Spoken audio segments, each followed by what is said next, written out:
Bueno, ahora sí, comenzamos. Me presento, a muchos de ustedes los conozco por nombre, pero me encanta este espacio porque es una oportunidad para conocernos, para poder mostrarle qué estamos haciendo, qué estamos viendo. Con Santiago, yo soy Belén Colati, soy Portfolio Manager en la CINI, junto a Santiago Soria, que también va a participar en la presentación. Este es un nuevo espacio en donde buscamos acercarnos más a ustedes, si bien estos productos buscan que ustedes puedan descansar en nosotros. eh, Creo que es muy positivo que nosotros podamos estar más presentes, comentándoles qué estamos haciendo, cuáles son nuestras perspectivas de cara al futuro y también poder recibir el feedback de ustedes y comentarios, recomendaciones o sugerencias, que siempre estamos abiertos a escucharlos. La idea de esta charla es comentarles sobre las 3 carteras que estamos administrando, nuestra visión y nuestro posicionamiento actual, y luego de que tanto Santiago como yo les comentemos qué estamos haciendo y cómo estamos viendo el mercado en el futuro, está abierto a que ustedes también puedan comentarnos y hacernos preguntas en torno a la presentación, y después, por supuesto, los comerciales van a estar para atenderlos para dudas puntuales. Así que bueno, un verdadero gusto de compartir este momento y este espacio con ustedes. Espero que les sirva y que les sume. Vamos a comenzar.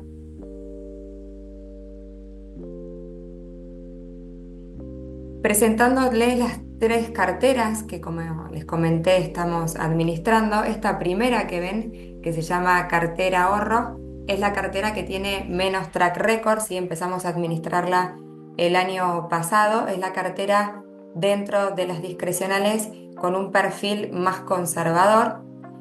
El objetivo de esta cartera es principalmente preservar capital, capturar oportunidades de rendimiento y reducir al mínimo de lo que se puede dentro de un contexto argentino la volatilidad. Así que ahora vamos a ver, la volatilidad es básicamente un concepto de exposición de riesgo. Estas carteras tienen un mínimo de un 90% de renta fija, pudiendo quedar un 10% en situaciones puntuales a la posibilidad de incorporar equity, acciones. Es un perfil de cartera en donde no se realiza ninguna operación que pueda atentar contra las normativas de determinadas empresas, es decir, es una cartera en donde las empresas podrían confiar su capital de ahorro. En la gráfica ven la evolución de la cartera en verde desde que iniciamos. Como les decía, todavía no tenemos tanto track record. Ven que, como coherente con su objetivo, es una cartera con poca volatilidad. Volatilidad quiere decir de que tiene pocos altos y bajos, ¿no? Que sus valores no se alejan de un valor promedio. Cuando decimos que buscamos preservar el capital, nuestro foco está puesto principalmente en preservarlos en dólares, es decir, que mantengan su valor dolarizados. Esto no quiere decir de que los instrumentos estén 100% dolarizados. De hecho, generalmente al contrario, tenemos instrumentos en pesos, pero que lo que nosotros hacemos es justamente evaluar qué potencial vemos de rendimiento en términos medidos en dólares mayor. Si los encontramos en algún producto dolarizado, será el producto que ponderemos más, y viceversa si vemos valor en otros instrumentos. En Argentina, mantener carteras dolarizadas tienen ciertos conflictos, por ejemplo, que gran parte de los activos en dólares suelen tener mayor volatilidad, como los productos hard dólar, o poca liquidez, como las ONs.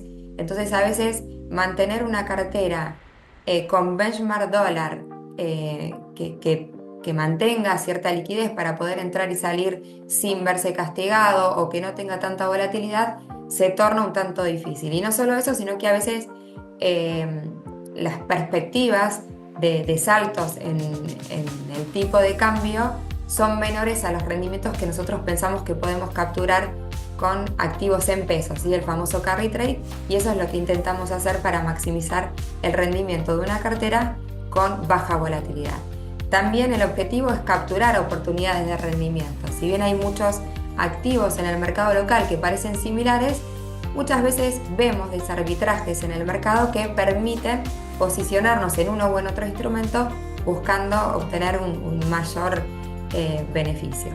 Y como decíamos, reducir al mínimo la volatilidad. Si bien es una cartera con 90% de renta fija, hay muchos activos en el mercado local de renta fija que tienen una fuerte volatilidad y el objetivo de esta cartera en particular es minimizarlo. Por eso van a ver poca participación de instrumentos como por ejemplo el hard dólar de larga duration, que suelen ser los más sensibles frente a variaciones de tasas de interés. En el año actual que ya estamos cerrando, esta cartera tuvo un rendimiento de un 30% en pesos y de un 4% en dólares. No voy a profundizar sobre los activos porque ya va a estar Santiago en breve comentándoles qué activos tenemos, cuáles son los drivers que nos llevan a posicionarnos en estos activos y cuáles son nuestras perspectivas. Pero como les comentaba, simplemente quiero mostrarles que actualmente esta cartera ahorro tiene 100% de activos en renta fija y son la mayoría activos de baja duration, es decir, poco sensibles a las variaciones de la tasa de interés, salvo el discount que ven ahí con una participación del 20%. Esta cartera cuenta un 30% con la letra de febrero de 2026, que es uno de los productos menos volátiles que tenemos hoy en el mercado. Parte Tamar, que es el TTD 26, parte dolarizada con un 23% de la cartera en BOB real y un producto ser corto que es el TX26 que venimos reduciendo. Habíamos entrado con TIRS del 33% y hoy ya están en torno a un 6%, por lo tanto ahí fuimos reduciendo, pero de nuevo esto va a profundizar Santiago en breve.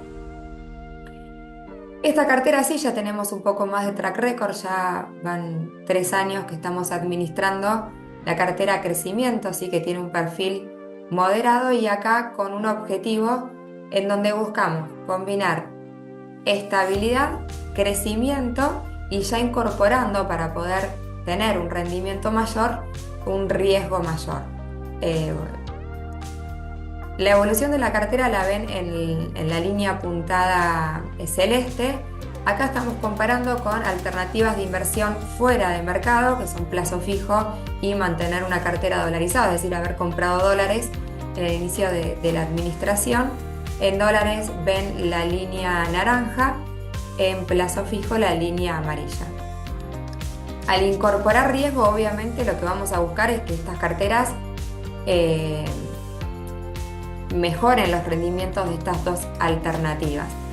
En general se consiguió. El año 2025 fue un año muy duro. Quienes estuvieron adentro del mercado lo saben claramente. Fíjense en que el máximo del valor de la cartera se produce a finales de diciembre. A partir de ahí el mercado local empieza a tener una caída muy abrupta y que también fue acompañada a partir de febrero con el nuevo esquema arancelario en Estados Unidos con el mercado internacional. Entonces, de los dos frentes tuvimos mercados al comenzar el año muy, muy negativos. Afuera empezó a recuperar en abril, acá empezaba, pareciera a estabilizarse la macro y esto nosotros nos habíamos salido fuertemente en enero de equity, sobre todo eso generó una performance buena de la cartera en relación al mercado, pero en abril, con un rebote en el mercado local principalmente, nos reposicionamos y ahí la cartera tuvo esta caída que ven acá y sufrimos bastante.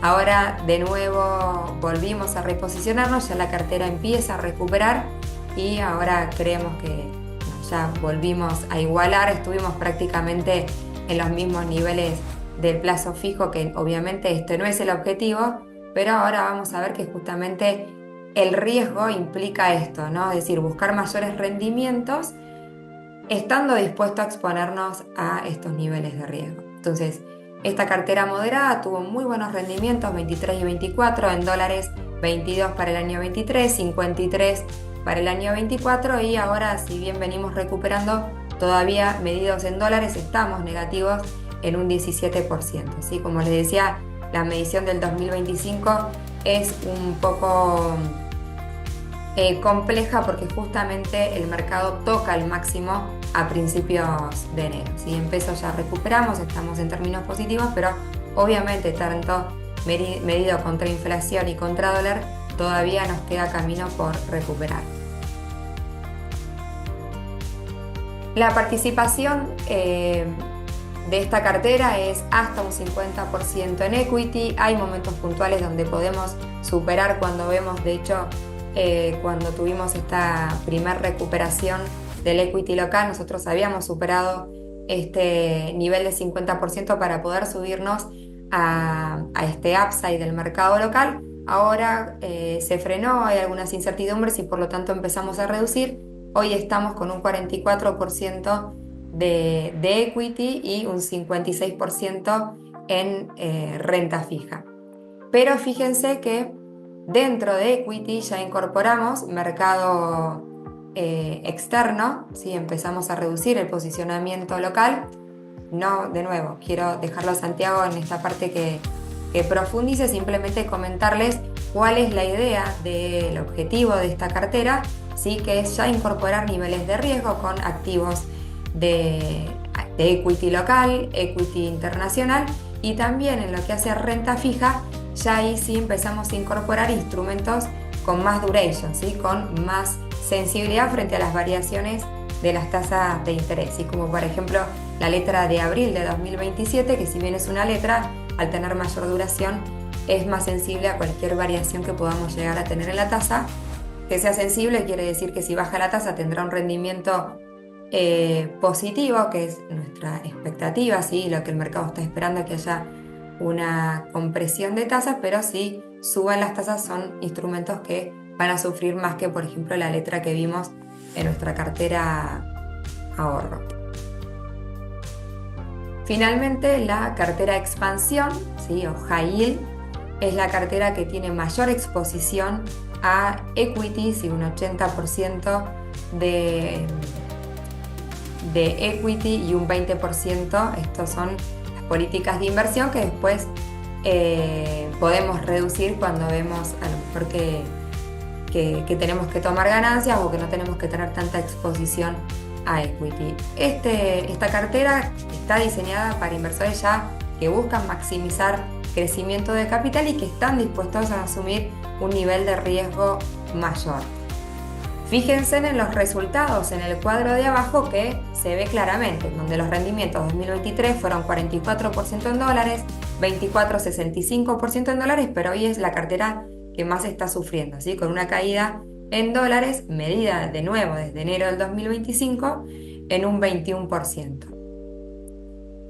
Entonces, esto fue una simple presentación de las carteras, cuál fue la evolución. Ahora les vamos a comentar bien cuáles son los activos que tienen, cuáles las perspectivas que tenemos de cara al futuro, pero quiero hacer un paréntesis en relación al riesgo, porque es fundamental que entendamos cuál es el objetivo de cada cartera y cómo tenemos que evaluar cuánto de nuestros ahorros y de nuestra inversión debemos posicionarnos en una o en otra, que no necesariamente tenga que posicionarse ustedes el 100% en una, sino que pueden hacer una combinación, y para que hagan esa combinación es fundamental que tengan muy en claro cuáles son sus necesidades futuras. Obviamente hay imprevistos y esto siempre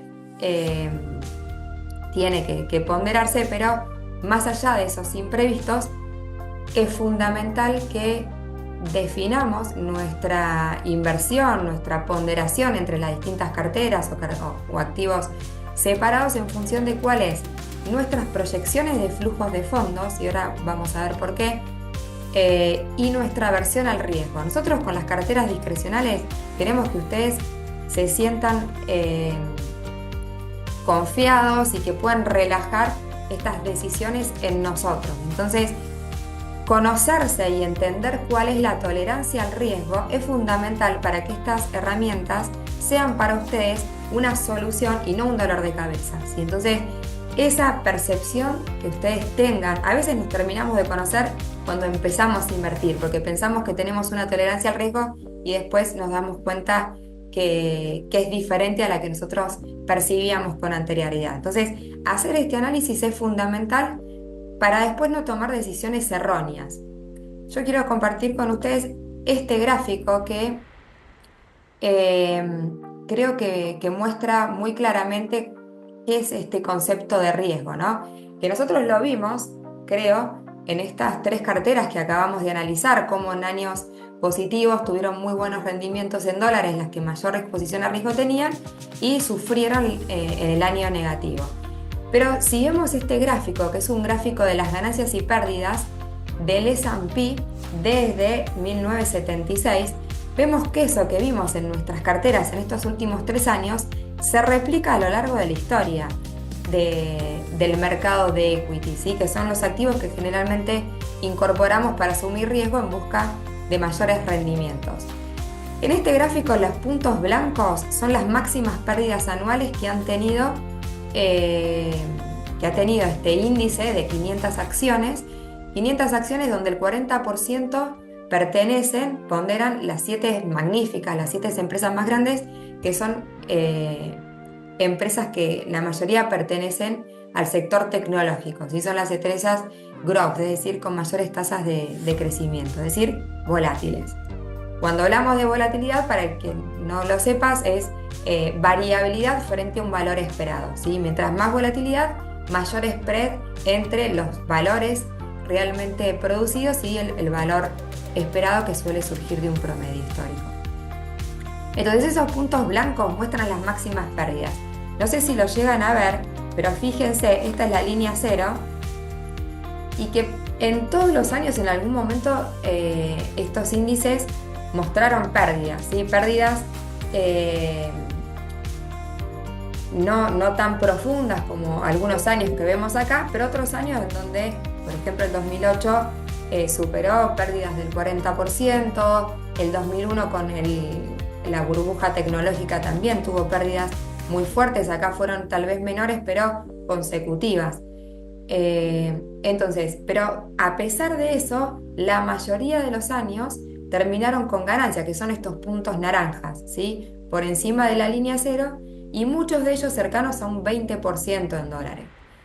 Entonces, acá muestra claramente cómo el mercado en algunos momentos sufre pérdidas fuertes en dólares, esto obviamente está medido en dólares, pero que termina revirtiendo y a largo plazo generalmente la exposición de riesgo termina retribuyendo. Pero acá hay que entender esto, cuál es el comportamiento, y tratar de evitar lo que para mí son dos grandes errores, que uno, y que tienen que ver con la salida, ¿no? del mercado. Una de esas salidas es cuando salimos por necesidades de fondos que no habíamos previsto, ¿sí?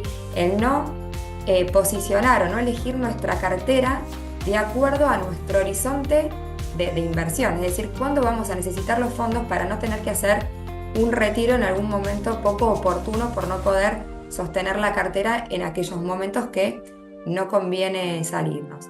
Y el otro es las salidas de pánico, ¿sí? Cuando las cosas no van bien y nos vamos, nos estamos perdiendo la posibilidad de estos rebotes, ¿no? De estas vueltas en donde el mercado termina teniendo un comportamiento positivo. Entonces, es fundamental, hay muchos factores que determinan nuestro perfil de riesgo y que nosotros estamos para acompañarlos en esa selección, pero entre ellos es fundamental tener en cuenta cuáles son los flujos de fondos proyectados, las necesidades de fondos, cuál es el porcentaje de nuestra inversión sobre nuestro ahorro total, cuál es nuestra tolerancia al riesgo, y eso es fundamental, ¿sí? Para no tomar decisiones erróneas en los momentos en donde realmente, si estamos parados en activos que consideramos sólidos, y en eso nosotros estamos para acompañarlos y comentarles siempre que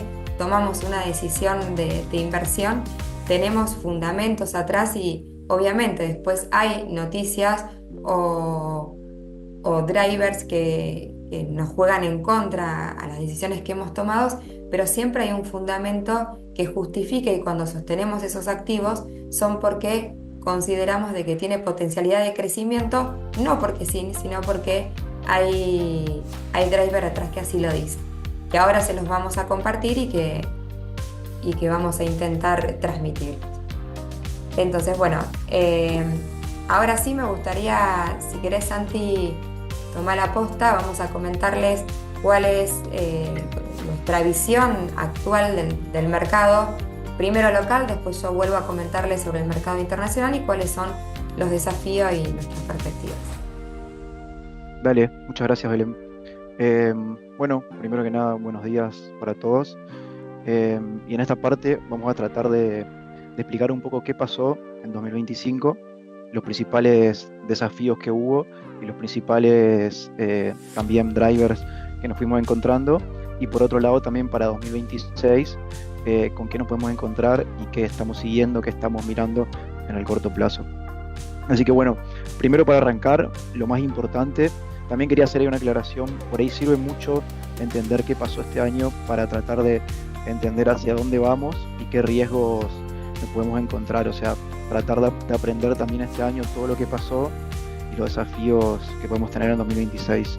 Así que bueno, primero que nada, del contexto local, lo más importante es que el gobierno siga asegurando el equilibrio fiscal. De hecho, 2025, si bien va a terminar con un superávit fiscal un poco más acotado que el año pasado, termina siendo prácticamente 1,6% del PBI.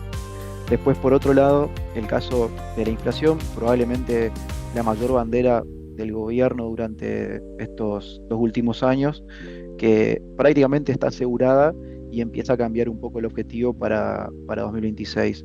La desinflación este año avanzó probablemente a una velocidad un poco menor a lo esperada a partir de la segunda parte del año, pero cerraría en torno al 30-31% para 2025, con lo cual son números que marcan también una economía mucho más ordenada y estabilizada, y bueno, termina siendo una de las anclas y también la bandera de este gobierno.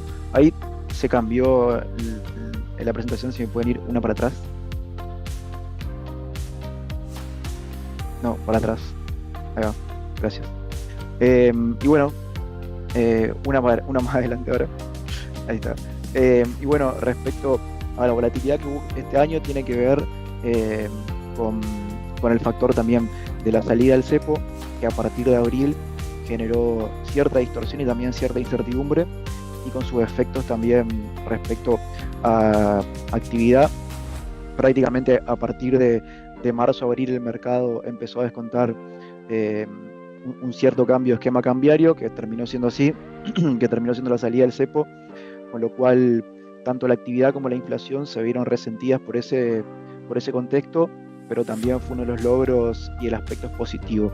Por eso pasamos también de un enero donde las expectativas estaban muy altas a prácticamente marzo, abril, totalmente volátil y frenando todo el crecimiento o el desarrollo en la economía que se había generado.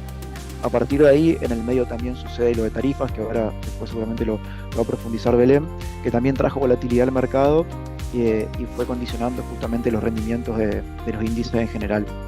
Y por último, más cercano a esta fecha, dos factores que bueno, han condicionado el rendimiento de los mercados, que es el desarme de las LEFI, prácticamente un ajuste en la política monetaria, que generó básicamente el rebote en tasas, exceso de liquidez y mayor presión al tipo de cambio, que hizo que justamente el gobierno llegue a las elecciones tanto de septiembre como de octubre en una situación mucho más dramática y bastante condicionada. Con lo cual sabemos que todo proceso electoral en Argentina es súper volátil, súper condicionante y generalmente trae cierta demanda de cobertura, y bueno, en Argentina, amplificado por este contexto macro de rebote de tasas y cierta presión sobre el tipo de cambio, la demanda de cobertura fue prácticamente del 40% de la base monetaria durante septiembre y octubre. O sea, realmente fue algo histórico, comentado también por el equipo económico, y el gobierno en ese caso empezó justamente a estar más limitado y terminó finalmente con el apoyo de Scott Bessent, el secretario del Tesoro de Estados Unidos, tratando de sostener al menos el esquema cambiario hasta octubre. Bueno, Frente a ese contexto, brevemente resumido, se encontró el mercado entre junio y agosto, el golpe de las LEFIs, a partir de ahí con un tipo de cambio más forzado. Toda esa volatilidad generó justamente una destrucción en todos los activos, tanto activos de riesgo como no, en todo tipo de curvas, la curva pesos, la curva dólares, la renta variable. El mercado entró en una dinámica totalmente destructiva que generó esta situación tan dramática con la que llegamos hasta octubre. Así que a partir de ahí, ese año que comentaba Belén fue totalmente volátil, totalmente inexplicable, impredecible. Empezamos a plantear el 2026. Del 26 de octubre, con el excelente resultado del gobierno, prácticamente asegurando la primer minoría, perdón, para tratar de lograr mayor gobernabilidad y también avanzar en las reformas. Por otro lado, avanza un poco más la estabilidad macro. A partir del 26 de octubre, el riesgo país, anticipado el riesgo político, bajó fuertemente. Hoy se encuentra en los 600 puntos básicos. Las tasas se desplomaron, acorde también a la normalización del riesgo país. Y la inflación, si bien sufrió volatilidad, permanece estable y esperamos que cierre al menos diciembre en línea con el 2%. Todo eso generó también que el tipo de cambio logre estabilidad, empieza a recortar, entonces el mercado entró en un círculo virtuoso. A partir de 2026 empezamos a ver con mayor importancia la acumulación de reservas, que fue el principal déficit que tuvo Argentina este último tiempo. La normalización de tasas busca un nuevo equilibrio entre tipo de cambio y justamente las tasas, y el nuevo enfoque probablemente para 2026 sea favorecer una actividad que viene bastante castigada por este contexto que comentaba. La volatilidad preelectoral, el rebote de tasas generó toda una distorsión que terminó perjudicando no solo a la macro sino también a la micro, con lo cual la actividad también estuvo bastante resentida o por debajo de lo que se creía que podía ser 2025, y el foco empieza a ser justamente que la economía crezca. El último punto, probablemente el más actual y el más importante: ayer el gobierno volvió a colocar deuda en los mercados internacionales, lo hizo una tasa en línea con lo que cotizan los comparables en el mercado secundario. El esquema cambiario probablemente exige una recalibración que ahora lo vamos a repasar, pero lo más importante es que ayer el gobierno pudo colocar deuda en los mercados, lo hizo una tasa por debajo de los 2 dígitos y marca una señal clara y un camino a recorrer. Y por otro lado, también lo más reciente, el driver internacional. Ayer la Fed recortó la tasa en línea con lo que se esperaba, la tasa de referencia. Eso es muy favorable para emergentes. Y si bien Estados Unidos se encuentra en un contexto de evaluaciones probablemente desafiantes y una macro que necesita crecer más para justificar esto, ahora también seguramente lo repasamos, el contexto internacional para emergentes es bastante positivo, sobre todo después del gran año que tuvo Brasil y cómo Argentina se desplomó justamente por el riesgo político. Ahora parece empezar a suceder lo contrario. Brasil se empieza a complicar un poco por el riesgo político y Argentina empieza a despegar con mayor claridad, sobre todo desde el punto de vista, como comentaba, político y económico. Si puedes avanzar una, por favor, Belén. Así que vamos concretamente a lo que nosotros creemos que va a movilizar el mercado, los drivers más importantes. Y primero que nada, la última noticia: hoy Milei firmó el proyecto de reformas, de la reforma laboral, y van a empezar a pasar en el Congreso tanto la reforma laboral como impositiva como principales medidas en el corto plazo. Seguramente estas medidas logren buscar competitividad, es la idea, pero de corto plazo nosotros creemos que eso va a suceder de manera gradual, pero es una gran señal para Argentina el hecho de que con mayor apoyo político, mayor gobernabilidad, busque justamente las reformas estructurales, que no de corto plazo, pero sí que de mediano y largo van a generar competitividad. Seguramente este paquete de reformas que veamos sea un poco más leve, no tenga por ahí la gran importancia para que esa productividad se logre de corto plazo, pero es una señal y un camino muy importante que también el mercado a nivel general e inversores de afuera están esperando hace bastante tiempo. Por otro lado, la ley de presupuesto, hoy el gobierno con la primera minoría asegurada no solamente puede sostener y asegurar el equilibrio fiscal, también puede defender los vetos, pero sobre todo bajo una seguridad jurídica de que el Congreso en general va en la misma línea para sostener justamente esta estabilidad macroeconómica en todos sus aspectos. Con lo cual, la ley de presupuesto es un driver muy importante y que seguramente se va a empezar a sancionar en el corto plazo. De hecho, el gobierno espera sacar todas estas medidas entre diciembre y enero. La reforma laboral, lo comentaba, probablemente tenga un efecto corto en la productividad, pero es una señal importante, lo mismo que la reforma tributaria, al menos con lo que se conoce hasta hoy, no está tan claro cómo puede impactar de corto plazo, pero son noticias positivas. Y por último, ya con mayor apoyo del Congreso, las reformas y la privatización, y tratar de seguir haciendo más eficiente el equilibrio fiscal o lograr un equilibrio fiscal más sustentable, es el camino sobre el cual el gobierno puede avanzar con mayor gobernabilidad. Así que uno de los pendientes del gobierno durante estos últimos 2 años se terminó disipando después del 11 de octubre, y hoy la mayor gobernabilidad da mucho margen de maniobra pensando en este año y también en el 2027. Después, respecto a la macro, lo que veníamos comentando, 2025, si bien fue un año extremadamente volátil por el contexto que comentábamos, lo más destacable es que la inflación sigue bastante estable y que a pesar de la volatilidad que hubo en el tipo de cambio, el pase a precios está más limitado.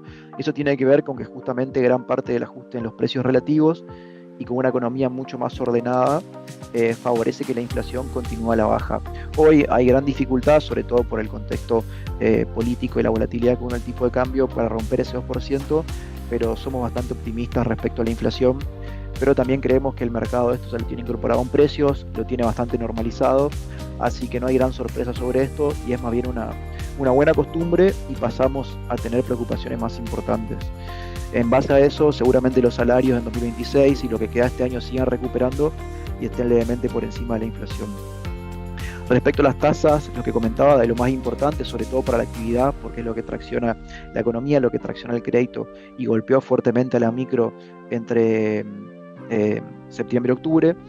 Después de toda esa volatilidad de tasas, el gobierno pudo normalizar el mercado y las tasas comprimieron fuertemente, de la mano de por ahí reducir ciertas normativas, como era el caso de los encajes, y las tasas reales empiezan a bajar, a pesar de que se van a seguir levemente positivas, lo cual es una gran señal, porque no solamente favorece al mercado de capitales, sino que también genera ese impacto tan multiplicador en el crédito. Y después, por otro lado, superado el riesgo político, el tipo de cambio se mantuvo cerca de las bandas, y hoy el riesgo país prácticamente después del día de ayer está por debajo de los 650 puntos básicos. Así que es una buena noticia y bueno, marca también una macro más estable.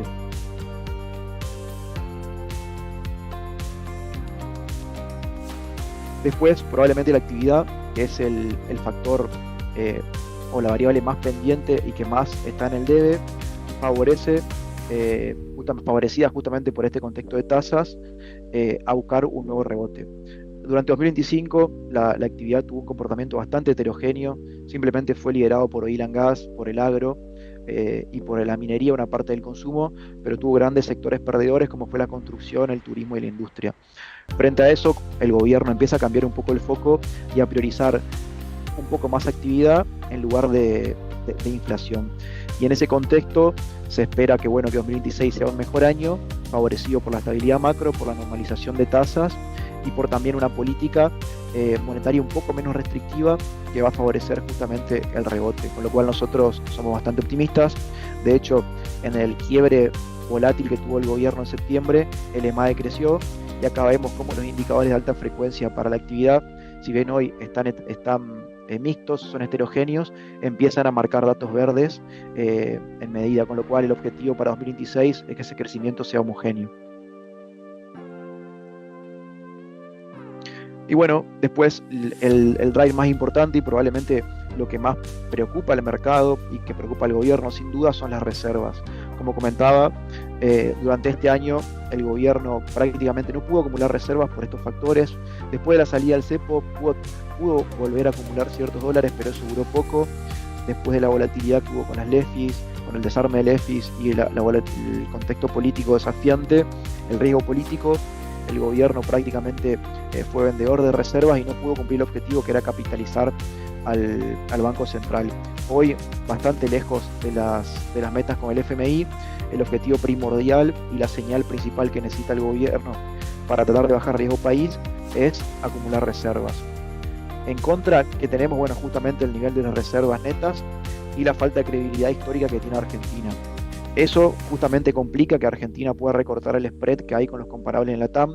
Si vemos, por ejemplo, el ratio de reservas respecto al PBI en el gobierno, el caso de Uruguay y el caso de Brasil es el más llamativo, el que más cerca tenemos, y vemos cómo Argentina está muy lejos de eso. Con lo cual, eso es prácticamente lo que nos juega en contra, sumado a la falta de credibilidad. Por último, el caso del Bonar, en la emisión ayer, que salió con una tasa del 9,26%, permite que el gobierno pueda financiar los intereses con esa emisión a la espera de otras señales como puede ser el repo. Estos drivers son fundamentales y van a ser prácticamente los catalizadores que van a lograr o van a impulsar a que el riesgo país siga bajando. Todavía no tenemos señal del repo, lo de ayer es una muy buena noticia, con lo cual el mercado sigue esperando esa señal de corto plazo para que el riesgo país siga cayendo.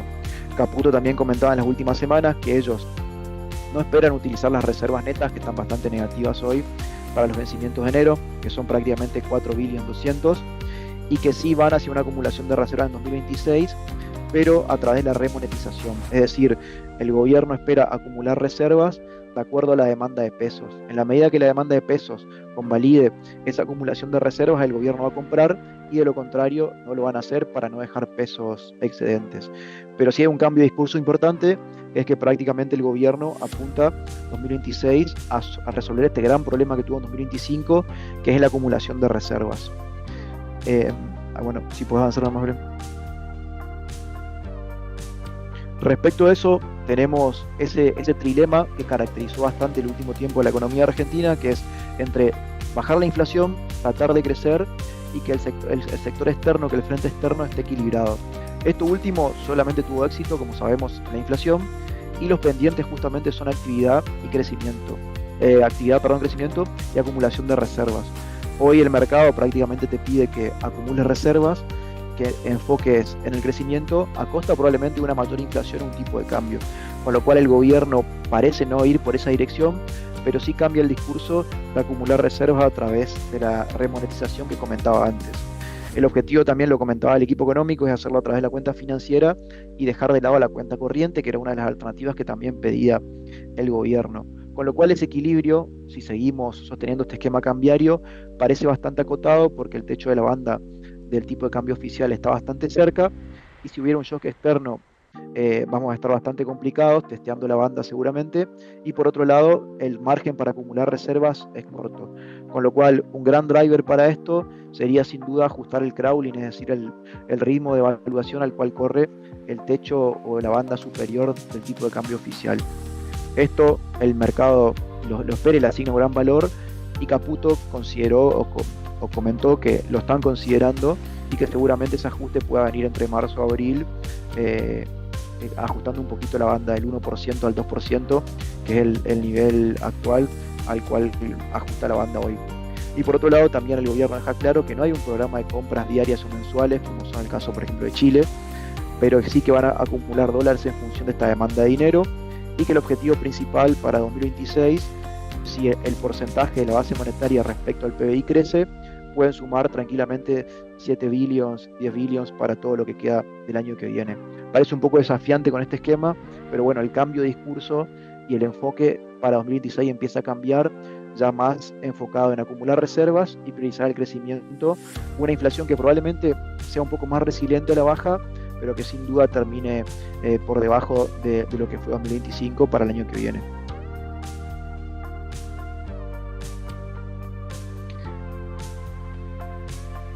Y bueno, acá vemos también un poco las proyecciones del REM, que es prácticamente las proyecciones que tienen, que analiza el mercado. Es un promedio de las consultoras privadas, en el cual básicamente la inflación para 2026 está cercana al 20%, la tasa para 2026 cercana al 21%, y el tipo de cambio corre en niveles de 1720.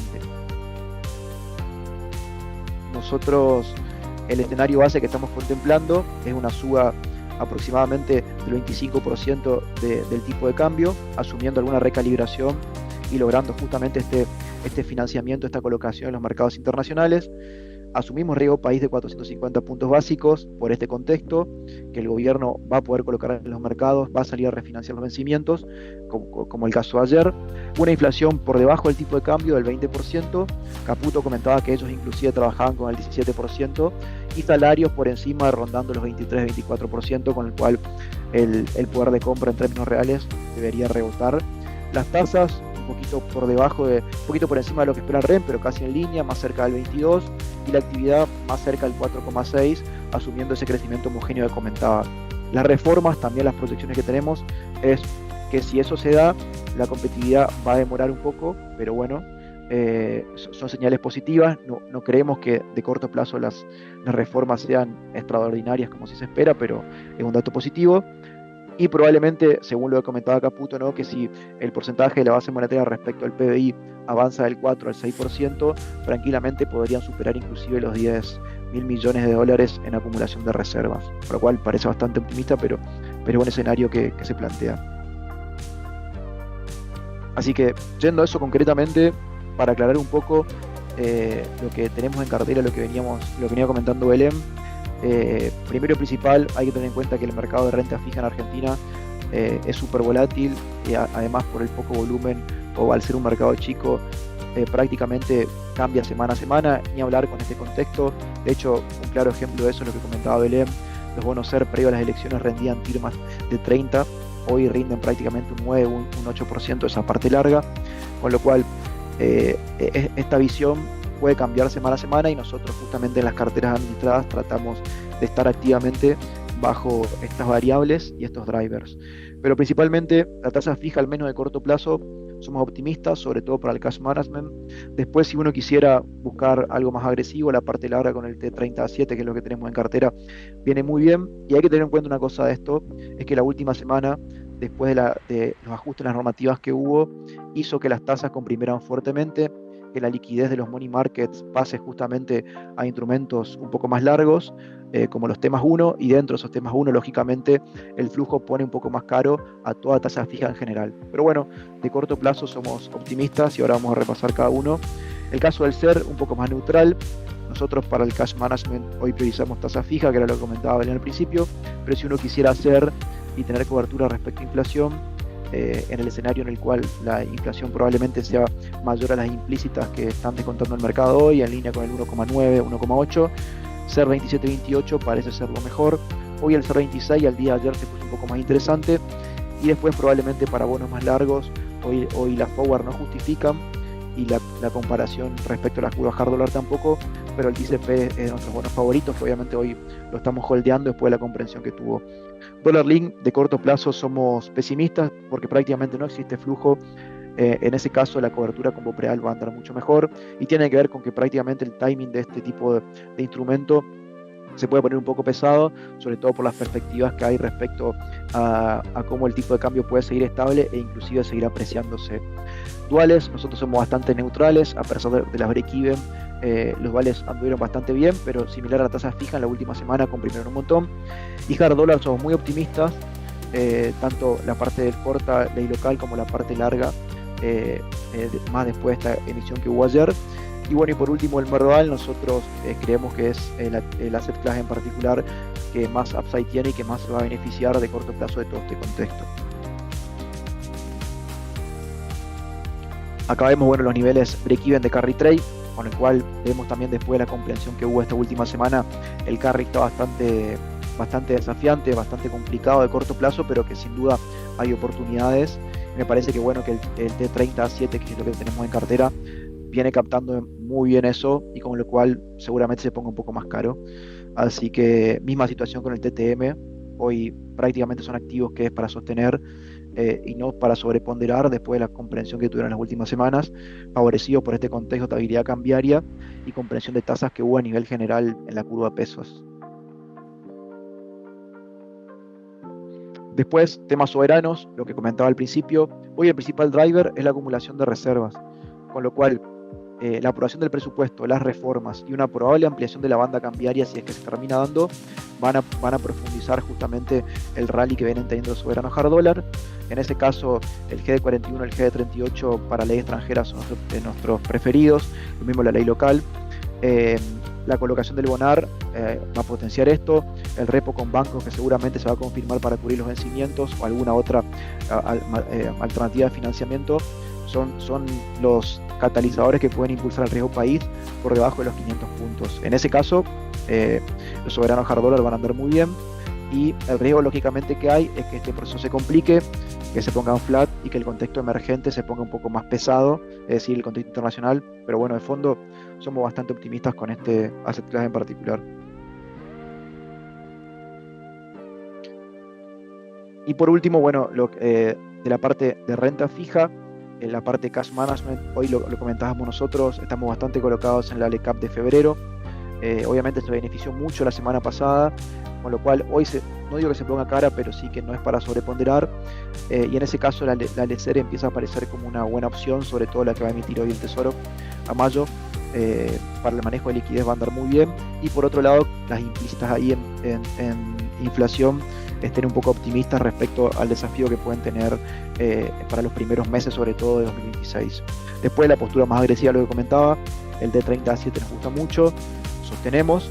Dollar Link lo comenté también, la primera en ese caso es el BOPREAL, que es lo que tenemos en cartera, y después en duales se puede armar un mix de TTM y TTJ, y también considerando estos activos que sostenemos hoy, más un poco de SER.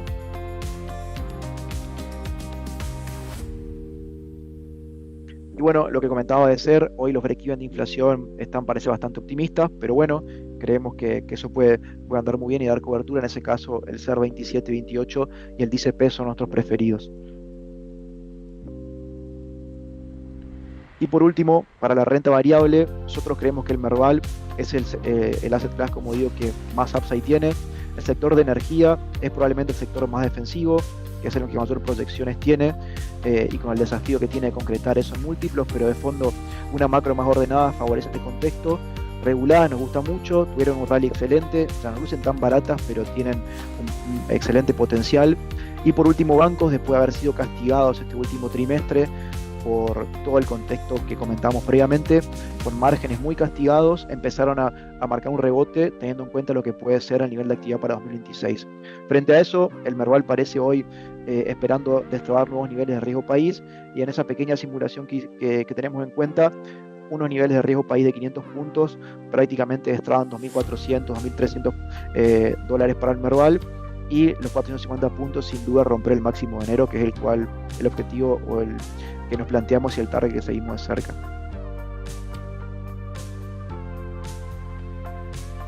Bueno, esto también te lo fui comentando, así que un breve repaso, simplemente comentar que Utilities prácticamente fue el mejor del trimestre, el caso de Transener, el caso de Ecogás.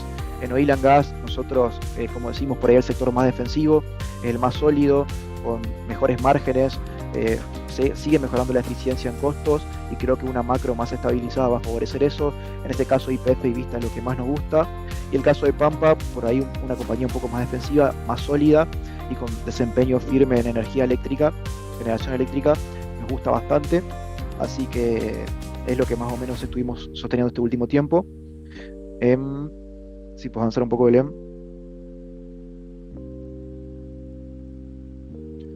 Bueno, esto también se lo comenté, así que si puedes avanzar. Nosotros del sector utilities estuvimos bastante posicionados en Tran, que nos gustaba mucho. Y por último, bancos, probablemente el caso de bancos, lo comentaba al principio, creemos que puede tener un 2026 favorecido por una mejora en el crédito, que va a impulsar justamente o va a ser el catalizador de la actividad. Así que en ese caso los bancos, el caso de Banco Macro y BBVA, Banco Francés, es el que más nos gusta. Y después supimos tener también gran parte de Enor, porque básicamente tiene una evaluación atractiva, era el price earnings más bajo del sector y un price to book prácticamente igual al valor libro, con lo cual no presentaba las mejores proyecciones, pero sí en múltiplos, y ese rally anduvo bastante bien, como fue el caso de Enor, y decidimos cerrar de a poco o ir pasando a compañías que por ahí tenían mayor proyección.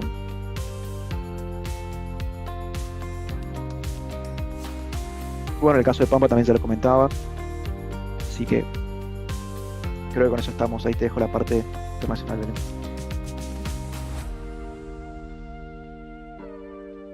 Está muteada.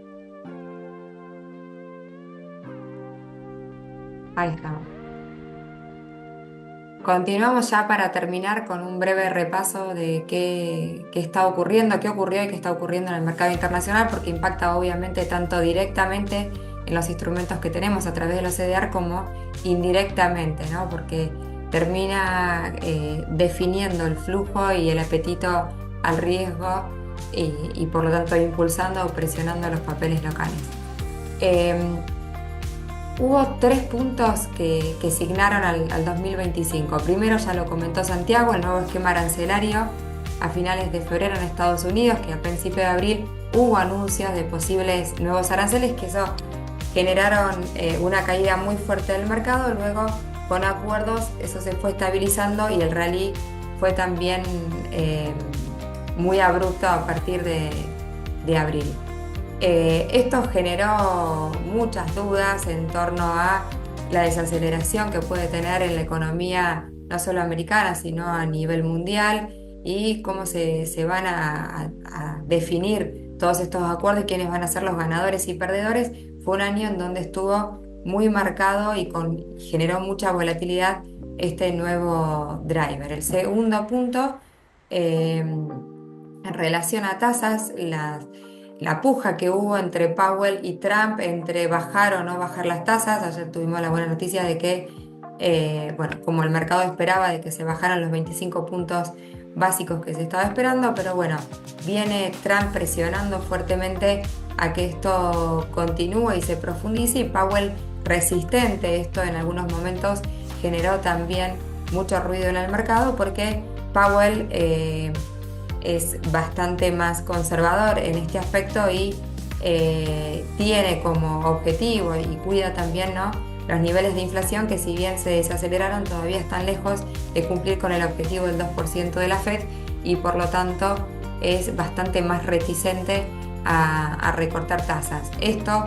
termina en mayo del año que viene, porque Powell termina su mandato y probablemente quien asuma ese mandato tenga un perfil más débil, es decir, más flexible, y la baja de tasas continúe. Esto repercute fuertemente, ahora vamos a ver, también en nuestro mercado local y en general en todos los mercados emergentes. Entonces, a estos dos puntos, nuevo esquema arancelario, puja en tasas, y el otro driver importante fue el boom de la IA, ¿sí?, en donde al principio generó subas muy abruptas, sobre todo para las compañías vinculadas a la IA, pero empezó en este último periodo, prácticamente desde finales de octubre, a generarse dudas en cuanto a las proyecciones de crecimiento. Ahora vamos a ver por qué tanto impacta, y también sobre los costos, ¿no?, y la previsibilidad también de la durabilidad de los chips, etcétera. Es decir, que es un mercado nuevo que se ve y ya se testeó de que tiene un potencial enorme y que genera un crecimiento exponencial en los rendimientos de esta empresa, pero también todavía hay muchos grises que no se conocen. Ya lo vimos, no sé si recuerdan, en Metaverso, donde se había castigado a esa empresa muy fuertemente años atrás, en el 2021-22, por las grandes inversiones que habían hecho en inteligencia artificial, y después cuando el mercado empezó a percibir y a entender cuáles eran los beneficios de estas inversiones, la acción voló, ¿no? Ahora, bueno, vuelve a haber dudas en torno principalmente a los costos y a las proyecciones de crecimiento que se hicieron en algunas de las compañías. Como les comentaba recién, bueno, este es un gráfico que muestra el índice de precios en blanco, ¿sí? Fíjense cómo había crecido el índice de inflación producto de las políticas expansivas post pandemia. Esto llevó a que la Fed tome las decisiones de incrementar las tasas, que son estas líneas naranjas, y la creación de empleo, ¿sí?, generando que se empiece a aplanar la creación de empleo, que es esta línea azul. Entonces Powell está entre estos dos variables, ¿no?, queriendo lograr, fíjense acá como el índice de inflación, si bien corrigió, ahora empieza a subir y esto es lo que preocupa a Powell. Pero también tiene esto, ¿no? Que empieza eh, a aplanarse el crecimiento de empleo y a proyectarse rendimientos o crecimiento de la economía bastante más reducido de lo que se proyectaba anteriormente. Entonces, es este gran dilema, ¿no? De impulsar la economía para volver a impulsar el empleo y consecuentemente la actividad, pero conteniendo la inflación que empezó a ir. ¿Sí? Powell empezó a abrirse a estos pedidos de flexibilización, ya se está yendo, y probablemente continúe estos recortes de tasas. Pero obviamente preocupa qué va a ocurrir con esto, ¿no? Que no pinta muy controlado todavía. Entonces, en relación al 2026, hay dos cuestiones principales que tenemos, donde se va a poner foco de nuevo en IA, que se considera que va a ser el motor macroeconómico. Hoy la economía mundial está mostrando algunas señales que generan un poco de ruido, en donde se desacelera las proyecciones de crecimiento en Estados Unidos, consecuencia un poco por lo que comentábamos de los nuevos esquemas arancelarios. En China también hay desaceleración y en la mayoría de las economías, sobre todo las desarrolladas, están mostrando una desaceleración en las proyecciones de crecimiento. También otro punto que genera mucha duda es en los niveles máximos de la deuda soberana y los déficits, el gasto público, que están en niveles máximos y que parte del pedido de Trump de bajar la tasa tiene que ver con contener esto, ¿sí? Porque hay poco de ese gasto que pueda moverse, pero gran parte de esas partidas incluye a las tasas de interés. Entonces, bajando tasas de interés es una de las formas no solo de reactivar la economía, sino también de contener ese gasto público. Entonces, probablemente sigamos teniendo noticias y monitoreo de cómo se van modificando paulatinamente las proyecciones de rendimiento de las empresas vinculadas a la IA, y también el impacto, sobre todo la duda que tiene el mercado es cuál va a ser el timing de esa baja de tasas. Creo que ya descuenta que va a continuar, sobre todo con el cambio del presidente de la Fed, pero de acá a mayo las dudas es cómo va a continuar este recorte de tasas. Y sin lugar a dudas, este recorte de tasas va a tener un impacto en los flujos de fondos, probablemente al ser menos atractivo por pagar una tasa menor los bonos de Estados Unidos. ¿Qué va a hacer el flujo? Va a buscar otras alternativas y generalmente empieza a asimilar y aceptar mayores riesgos en búsqueda de mayores rendimientos, ¿sí? Si no tiene riesgo y tiene buenos rendimientos, obviamente el flujo, gran parte de ese flujo se aloca ahí. Al bajar esas tasas empieza esa búsqueda de mayores rendimientos y por lo tanto empieza a observarse mayores flujos en mercados, por ejemplo, emergentes como el nuestro. Finalmente, un comentario muy breve sobre Brasil. Brasil está muy marcado por la dinámica política y las elecciones. Bueno, habrán escuchado el giro que tuvo con la postulación o con la presentación, mejor dicho, del hijo de Bolsonaro. Esto genera mucho ruido y Brasil es muy sensible a este ruido político. Nosotros ahora les vamos a comentar qué posicionamiento tenemos. En parte, indirectamente estamos posicionados directa e indirectamente en Brasil, y esto es uno de los posicionamientos que estamos evaluando justamente por este ruido que comento. Mirando, y ya para ir terminando, que se nos fue el tiempo, las valuaciones, ¿sí? Para ver si la bolsa americana está cara o no, siempre es bueno observar este indicador, el PER. El PER lo que hace es relacionar el precio de las acciones con los beneficios que generan esa compañía. Si es una forma de evaluarlas, si están caras o baratas. Obviamente, cuando este ratio es bajo, quiere decir que el precio en relación a lo que genera la compañía es baja, por lo tanto la compañía está barata, y viceversa si está en alto. Si miramos la evolución de este indicador, vemos que el S&P no está barato claramente. ¿Sí? Si vemos esta evolución, está en niveles máximos, pero tampoco está en niveles de burbuja. Y más teniendo en cuenta, piensen que este ratio se calcula precio sobre beneficio. al ir creciendo los beneficios, fíjense acá cómo evoluciona, que es la línea blanca, el S&P, si es el precio del S&P, y el verde es el PER. Fíjense en cómo en este último tramo no acompañó en la misma dimensión la evaluación a los precios. Y esto tiene que ver porque los beneficios crecieron.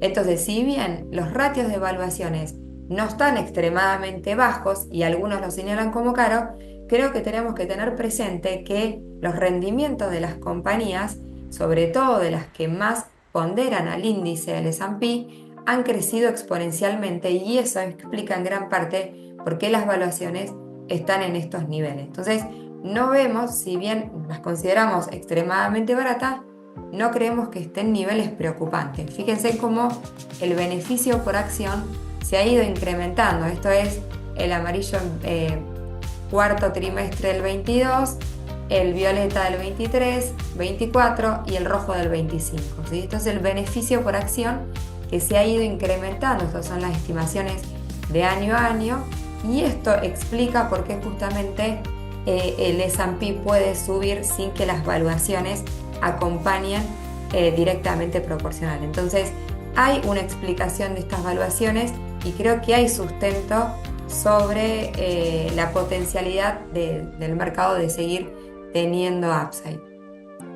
En este gráfico se compara cuál fue el rendimiento en este periodo, casi inicio del 2023, en el S&P, que es esto que vemos acá, con un rendimiento total acumulado del 53%, y de los diferentes sectores. Fíjense que prácticamente está explicado por las MAC 7, que son estas que ven acá, del 120%. Las MAC 7 son Microsoft, Apple, Amazon, Tesla, Metaverso, me faltan dos, Google y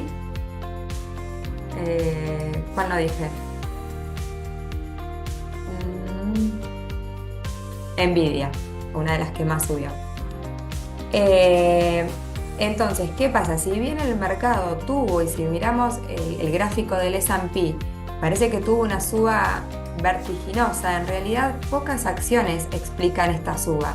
El 40% del S&P está explicado por estas 7 acciones. Y si miramos el 2025, hubo algunas de esas MAC 7 que no tuvieron buena performance. El caso es de la Amazon, que prácticamente mantuvo el mismo rendimiento, Tesla también, y después Microsoft y Apple están en un rendimiento de un 8 o 9%, es decir, tampoco fue un rendimiento que explica realmente la suba del 16% que tiene el S&P. Prácticamente Nvidia y Google, en primer lugar Google, están explicando el rendimiento, la gran suba que tuvo el índice. ¿Sí? Es una acción que nosotros tuvimos hasta hace un tiempo y después decidimos tomar ganancias.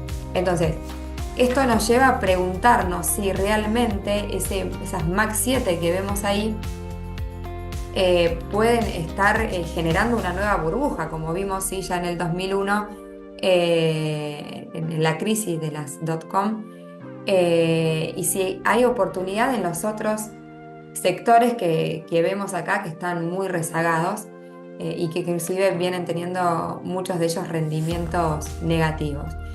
Ahora, si miramos en las proyecciones de beneficios que tienen los distintos sectores, ahí volvemos a entender por qué ocurre esto y le da sustento, ¿sí? Y nos hace, por lo menos a nosotros, seguir posicionados y seguir apostando a algunas compañías, no a todas, pero algunas compañías vinculadas a la IA.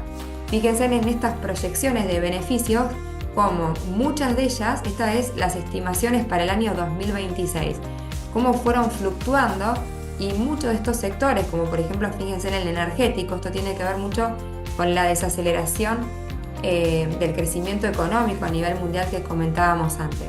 Entonces, como sectores tienen proyecciones inclusive negativas, mientras que el sector tecnológico, que es este amarillo que viene acá, viene creciendo muy muy fuertemente. Esta última suba es a partir de abril, que fue la que impulsó también los beneficios en el S&P. Entonces, lo que quiero transmitir con esto es que si bien hay valuaciones que parecen elevadas. Estas valuaciones tienen que ver con el crecimiento que están experimentando esta empresa en los beneficios y las proyecciones del beneficio. ¿Cuál es el riesgo? En este caso es la estimación de los rendimientos del 2026.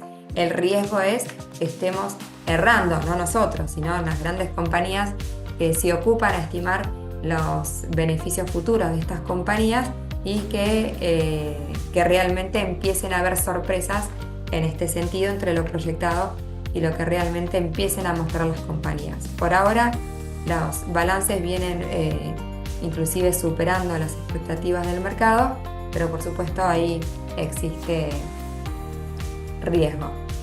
Ya para terminar, así nos quedan unos minutos para preguntas. Con respecto a mercado externo, nuestro posicionamiento actual es muy acotado en este momento, probablemente empecemos a incorporar más. Por ahora tenemos a Meli y Meta. Meta es una forma de posicionarnos también en el mercado brasilero. Acá no incorporé también a LWZ que si bien se redujo gran parte de su participación, todavía tiene algo de ponderación en nuestras carteras. Meli es una forma de posicionarnos indirectamente en Brasil porque es el marketplace más grande, ¿no?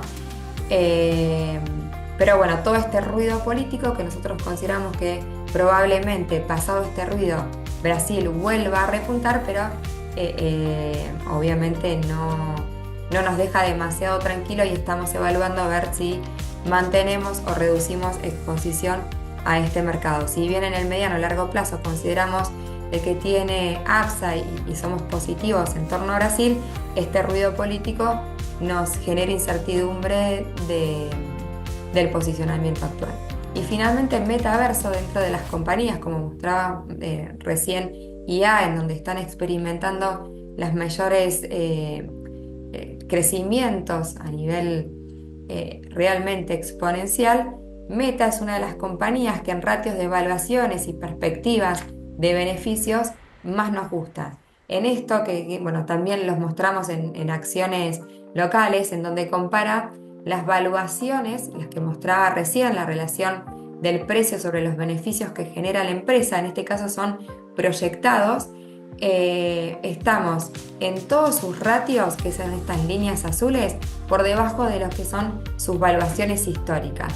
Entonces, teniendo en cuenta los rendimientos y los distintos ratios que me permiten a mí ponderar el valor de la empresa en relación a Meta, estamos muy por debajo de su promedio histórico. Esto corrige de dos maneras, o bien equivocándonos en cuanto a las proyecciones de beneficios de las compañías, eso va a hacer de que vuelva a las valuaciones promedios históricas o que realmente siga subiendo el precio de esta compañía. En cuanto a las proyecciones de precios, acá abajo tenemos las proyecciones de precios, es esta línea blanca y la amarilla es el precio actual. Este sería el gap que tendría Meta para alcanzar ese precio target. En general, bueno, acá se ve el consenso de que el 90% está recomendando comprar, 10% mantener, no hay recomendaciones de venta. Y bueno, perdón, es que son extremadamente parecidos. Este que comenté primero es el de Meli, ¿sí? También con ratios de evaluaciones muy por debajo a los niveles promedios y con un gap de corrección de precios. Esta corrección de Meli tuvo que ver con este ruido que les comentaba recién. Y en Meta, fíjense que ocurre lo mismo, ¿sí? Las valuaciones, que son estos puntos azules, están por debajo de sus históricos y también tenemos un gap entre precios proyectados y el precio actual, ¿sí? Nuestro posicionamiento en el mercado externo va a seguir siendo principalmente sobre estas empresas vinculadas a IA, obviamente con estos riesgos que comentamos, principalmente con las dudas en torno a los costos y por lo tanto, como ven, la participación, si siguen las carteras, en algún momento tuvieron muchísima más ponderación el mercado externo, principalmente con Google, a veces con Nvidia. Nvidia es una de las compañías que nosotros tenemos en mesa como para reingresar, pero estamos siendo cautelosos principalmente por la percepción de riesgo que empieza que ya empezó hace un mes atrás a percibir el mercado en relación a las proyecciones futuras. Bien, con esto termino el breve pantallazo del mercado internacional. Espero, bueno, que les haya servido y quedamos abiertos a comentarios o preguntas que surjan. Otro comentario, perdón, antes de comenzar y abrir eh, las preguntas. Esta presentación y este acercamiento queremos que continúe, así que no sea algo excepcional, así que por lo tanto bimestralmente vamos a convocarlos también a nuevas reuniones para mantenerlos informados de cuál es nuestra visión y comentarles cuál está siendo la evolución de las carteras. Así que seguramente cada 2 meses van a tener esta invitación. Esperamos que puedan asistir y para no hacerlo también tan extenso, vamos a mantenerlos actualizados semanalmente con audios comentándoles brevemente qué es nuestro view y cuál es el nuevo posicionamiento de las carteras. Ahora sí, si les parece, quedamos abiertos a preguntas.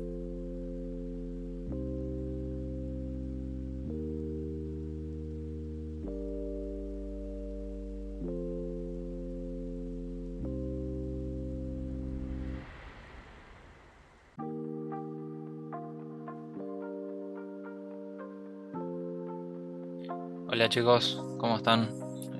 Juan Pablo acá. Les quería consultar respecto a Brasil, si ustedes, más allá de los papeles puntuales que vieron, tienen una preferencia por ir por el índice, estar en uno de doble Z de cara a las elecciones o algún papel puntual más allá de Meli, por ejemplo, que tiene un negocio fuerte en Brasil.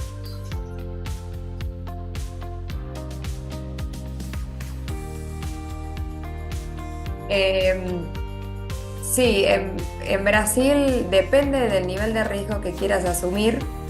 Eh, el sector energético a mí me gusta, Petrobras. Lo que pasa es que Petrobras, con la salvedad de que es una de las acciones que suelen tener eh, mucha, mucha exposición al riesgo político. Vale, me parece que es una empresa que también podría sumarse ahí ya con un nivel de exposición a riesgo político menor. Santi, bueno, Santi ¿querés agregar algo? Lo de siempre que venimos siguiendo hace un tiempo, pero hay por ahí también un perfil más agresivo. El caso de Nubank y el caso de Pax son dos papeles que nos gustan bastante, que tienen bastante upside, pero bueno, también eso sí conlleva un riesgo mucho mayor a los papeles que comentaba Belén. Así que de acuerdo al perfil de riesgo para los perfiles agresivos, Nubank y Pax nos gustan bastante.